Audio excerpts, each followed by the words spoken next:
distant explosion shook the ship, but it certainly didn't feel distant to R2-D2 or C-3PO. The concussion bounced them around the narrow corridor like bearings in an old motor. To look at these two, one would have supposed that the tall, human-like machine, 3PO, was the master, and the stubby tripodal robot R2-D2 an inferior. But while 3PO might have sniffed disdainfully at the suggestion, they were in fact equal in everything save loquacity. Here, 3PO was clearly and necessarily the superior. Still another explosion rattled the corridor, throwing 3PO off balance. His shorter companion had the better of it during such moments with his squat, cylindrical body's low center of gravity well balanced on thick clawed legs. R2 glanced up at 3PO, who was steadying himself against a corridor wall.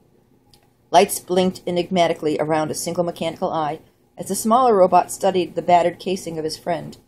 A patina of metal and fibrous dust coated the usually gleaming bronze finish, and there were some visible dents, all the results of the pounding the rebel ship they were on had been taking.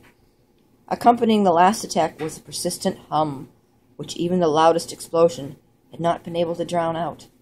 Then, for no apparent reason, the basso thrumming abruptly ceased, and the only sound in the otherwise deserted corridor came from the eerie, dry twig crackle of shortening relays or the pops of dying circuitry. Explosions began to echo through the ship once more, but they were far away from the corridor. 3PO turned his smooth, human-like head to one side.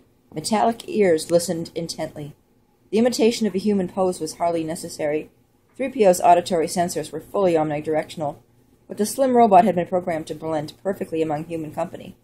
This programming extended even to the mimicry of human gestures.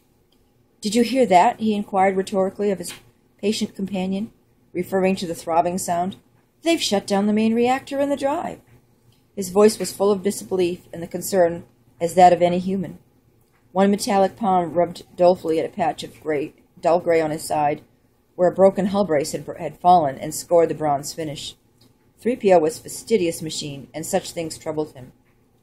"Madness! This is madness!" He shook his head slowly. "This time we'll be destroyed for sure."